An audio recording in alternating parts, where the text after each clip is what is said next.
Good evening, everyone. Thank you for the wait. Great night. Thanks to everybody. Thanks to MVP, Netflix, DAZN. Respect to Jake Paul as well. And questions available to Antony Joshua for you guys. AJ, right here. Andreas Hale, ESPN, to your left. Yes. What's up, man? Good to see you again. Good to see you, too. Back in the U.S., you got the finish that you desired, but can you kind of talk about the frustration of dealing with Jake's movement? Is that what you expected out of him in this fight? And were the things that you think about that was like, I could have done something a little bit better to end this night earlier? So there was two things that could have happened in the fight. Jake would have either come full steam ahead 100 miles an hour, or Jake would have moved around the ring at 100 miles an hour. There's two things I would have done. Tried to shut Jake down at 100 miles an hour, or I would have gone on the back foot. So Jake decided to move around the ring, and I decided to put the pressure on. What I could have done better is a lot of things. 100%.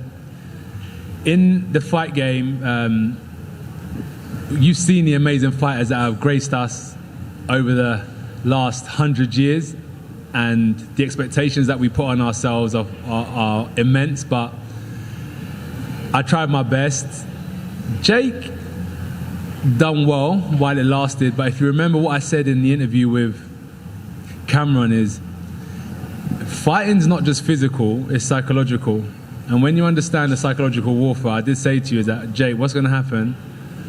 I'm gonna see a time when I'm gonna take your soul and you're either gonna give up or you're gonna get knocked out. And unless you have that instinct, you just will never be a good fighter. So I wish that I could have knocked him out at the start. But as we saw tonight, Jake has spirit. He has some heart. He tried his best, and I take my hat off to him because, number one, a lot of fighters haven't got in the ring with me, and Jake did.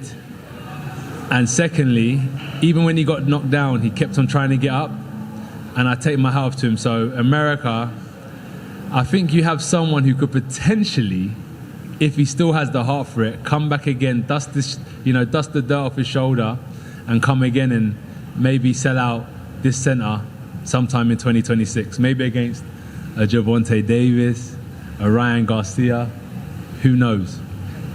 Eddie, I want to follow with you because when this fight was first announced, you had said something to the effect of this would end Jake Paul's career. After what you saw tonight, do you think that Jake should continue to box, or what do you think the future holds for him? Yeah, I really take my hat off. So, I mean, we have to see if it is a broken jaw. Those injuries are very difficult to come back from.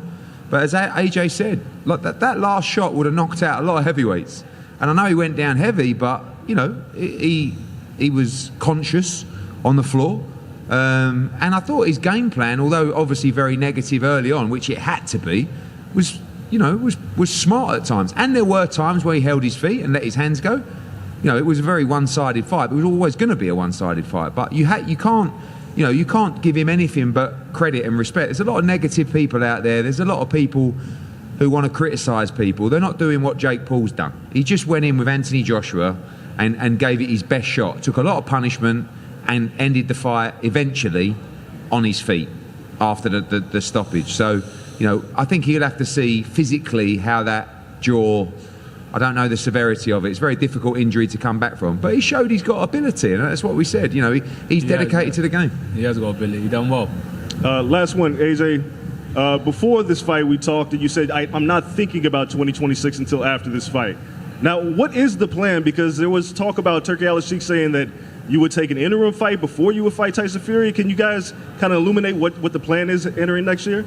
So, the best promoter in the world has been speaking with Turkey, His Excellency, Riyadh Season, and now he's going to relay those messages and speak to my training team, the Right to Fight team. They're going to have conversations. They're going to speak to my manager, and everyone's going to kind of see where I'm at. My training team know my body really well. They know what I've been through over the X amount of weeks I've been with them. So it's up to them to make a decision. They're going to speak with Eddie, and then hopefully in a week or so, I'll have some news. I'm a strong guy. I want to push on, but the coaches it's really up to them. They're the ones that guide me. Fighters will always fight. Coaches are there to guide us.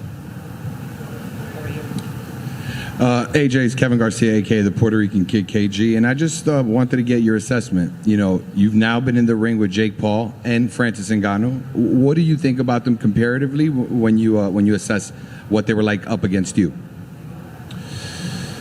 Both good. Both have heart. It takes a lot. That ring walk. Obviously, 1,000 fighters have done it before me, but it's a. Imagine sleeping the night before a big fight, and then you wake up in the morning and you're waiting for that moment when it's time to leave. You get to the change room, you make that walk.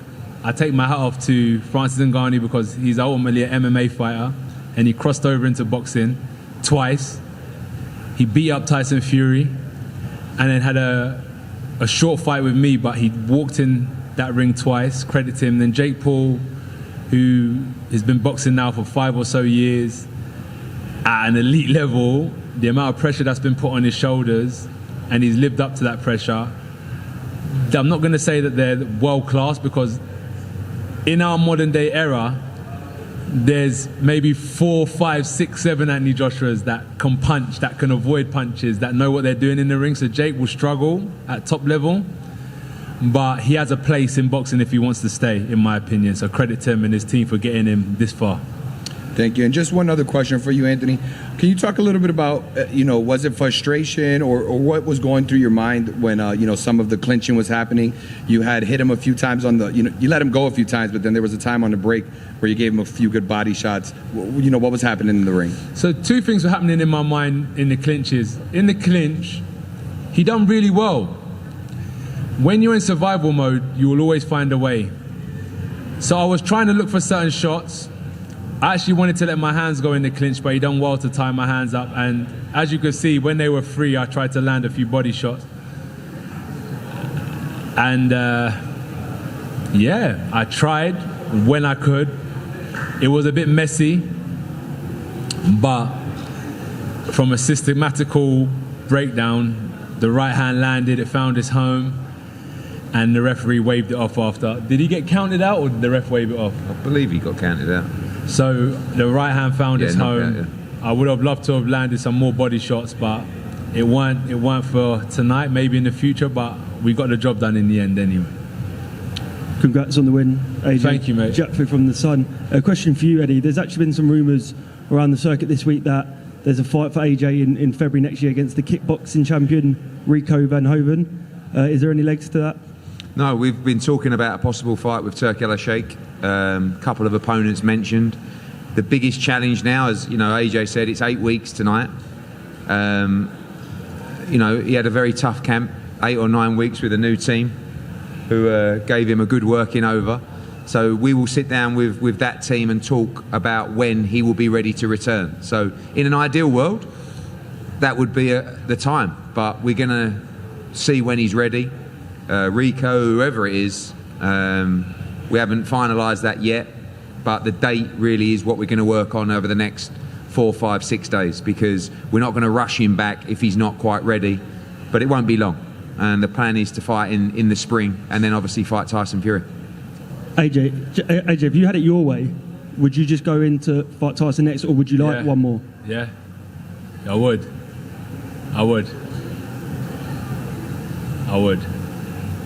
We can do that, by the way, straight away. No interim fights. If Tyson's ready and AJ's ready, we don't have to fight in February or March. I think he's saying he needs to fight. I'll give the Dosser 8 weeks. Give him 24 hours to sign a contract. Let's see if he's a man. AJ right here.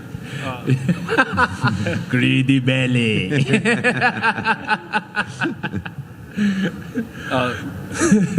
Right here, Rafael Frado with fightnews.com. He's looking, saying, "Let me do the fucking. Let me come. Come, wait. We have Tyson Fury's cousin here. Go on, let them hear your skills. We'll do that. Tyson, what are you saying about maybe going straight into the fight with no warm up? Well, I'll tell you what, I'll do it right now, 100%. Go back into that Casilla Centre, put that ring together, and put me in with him, 100%. And what's John Fury saying? How's he feeling about the fight? I tell you what, you know it, we all know it, everyone here in America knows it. It's the biggest fight in boxing. Let's do it, 100%. And part of the new team, obviously, Alexander Usyk. Who do you see winning the fight? For me, you know I have to go with the teammate. I have to go, but it's a very big fight, and we look forward to it, okay? So, obviously, AJ is a fan of you, Mike Tyson. What do you think about the fight with him and Tyson Fury? I'll tell you what, you know, it's huge. There's something so big about it. And I think it's a big fight for British boxing, but not just that's the big fight globally. You know, but we are in America, and I know Donald Trump wants to see it some. It would be great if we could have it in America. It's a big fight. Yeah. It's and a what of very Trump? big How's fight. Trump? What do you think Trump would say about bringing that fight to the USA? We could bring it to the USA. We've got the World Cup here. That's going to be so big. The biggest World Cup you've ever seen in your entire life. So let's have it here. We've got big stadiums. And Mike, I saw earlier when you just spoke, you also turned into Robert De Niro halfway through. I did. I enjoyed that. I meant Al tonight. Pacino. Oh, we're in Miami in Scarface. I got to tell you, I mean, with Jake Paul, you said, say hello to my little friend. That's how you did it. You know, And I it wanted to is ask Christmas season, by the way. Joe Pesci likes Home Alone. I wanted to ask you as well, Eubank Senior, about what you thought, how I carried myself with the Warriors code. Yes. I thought you carried yourself very well. I really did. I did that, and it was amazing to see. You know, but I believe your promoter does a far better Chris Eubank Sr. And he doesn't do it in the interviews with me, so I think he should do it right now for me. Antony Joshua, how do you think you done tonight? Man, yeah, you know, listen, man, I'm working on you. I'm working on you. That's it. It's, you know, I'm gonna come over there and give you one of these. Man, it's a work in progress. Thank you. Hey, Rafael Frado with FightNews.com. AJ, I want to ask you, you mentioned the psychological aspect of the game. It seemed like all your answers, the look in your eyes, everything, you just seemed to be very in tune, very aligned during the lead up to this fight. Was that just your reassessment of the game from being off for that amount of time, or the new camp with Usyk and his team, or is it just that you're a veteran now and the way you approach the game is different? Good question. New team. They giving me like a spark, a love for the game. Again, I took a year out. I needed that. You know, sometimes things can be going 100 miles an hour. Just needed to slow it down a bit and actually have a look at what's going on around me. And I think that's been important. And now I can just say, I'm just an athlete. That's what I want to be. I just want to be an athlete now. While I'm still competing and just give it 100%, I don't want to be anything else. I just want to be an athlete. I don't want to be distracted. And I don't want to be a businessman. I just want to be an athlete, and I think that's my business. That's my business, and if I can focus on that, I think I can reign again. I've still got a lot of passion for the game, and yeah, that's what's happened over the last year. Focusing more, taking away a lot of distractions, and the team I'm with are pushing me, and I think, like, even though it's hard, I know that's what's needed. And I'm welcoming more. I'm welcoming more challenges in the gym. I say it now, but it's what I need if I'm going to be successful in boxing. Well, you can see it shining through, and it showed leading up to this fight. You can see it shining through, and it showed leading up to this fight. You can see it? Yeah, For real? I definitely felt that way. That's positive then, and long may it continue. Hi AJ, Good to Sarah see you. from The Athletic.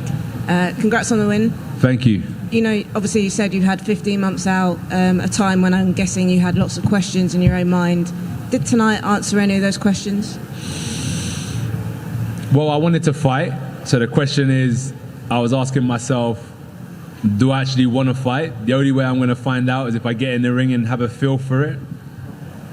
So getting in the ring today, I definitely want to fight, but I definitely want to get better as well. So I'm hungry for more.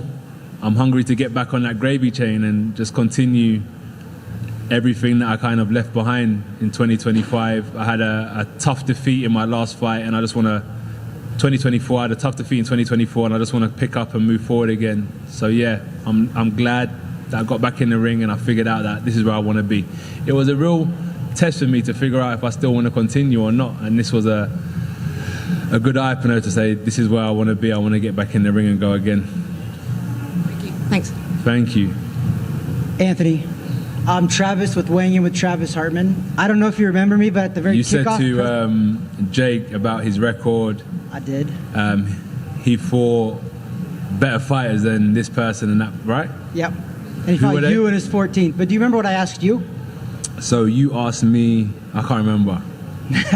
So I'd fought Terrence Crawford in the pros. I went the distance with Terrence Crawford. You fought who? Terrence Crawford in the pros. Yeah. I went the distance with him. Lost the decision on points.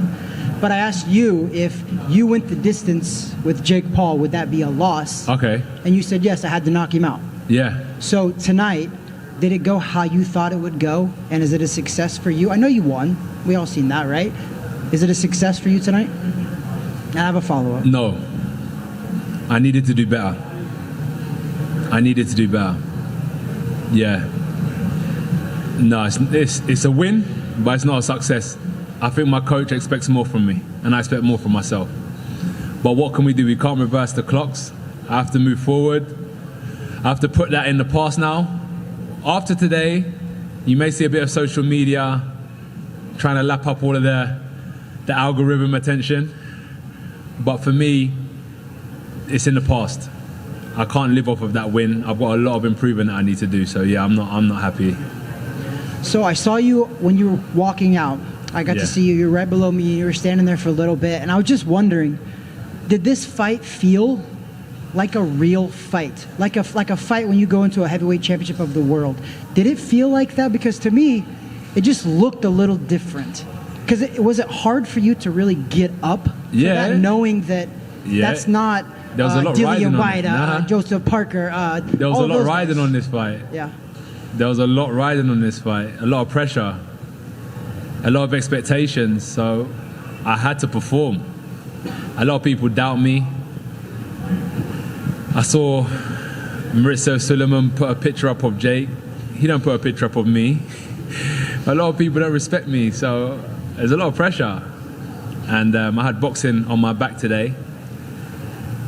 And that was what it was, really. I took Jake as serious as I needed to, but most importantly, I take myself as serious as I need to. I respect myself, I respect boxing, and I know what it takes to get in the ring. You have to be prepared. And one slip-up could cost you in that ring. One slip-up could cost you in that ring. As I said, credit to Jake, I'll stand on that. I'm not gonna sit up here. If he would have beaten me, he would bash me. You know that, right? Imagine him up here now. They would have torn me and Eddie apart. But I'm not gonna do that to Jake. I'm gonna give him the credit. But if he wants to stay at the top level at heavyweight, he needs to work harder because it's very difficult. It's a very difficult division to reign in. Thank you for what you did for boxing tonight. Thank you, bro. 2 more, guys. You all right, Michelle? Hi, hey, how are you? Good, you? Michelle Joy Phelps with Box Nation. Anthony, I could be wrong here, but I'd like to have you address this because there was a lot of speculation that in the last year and a half, that maybe you had fallen out of love with boxing because we weren't quite sure if we were going to see you back in the ring. I understand why you would take a fight like this because I think for you, it was probably a bit fun, right? Despite the pressure. But was it true? Did you fall out of love with boxing? And if so, how did you find it again? I was trying to fall back in love with boxing. I realized, like, if you're a family man, I realized that I was working away from home. I was spending time with my friends, and my wife wasn't happy.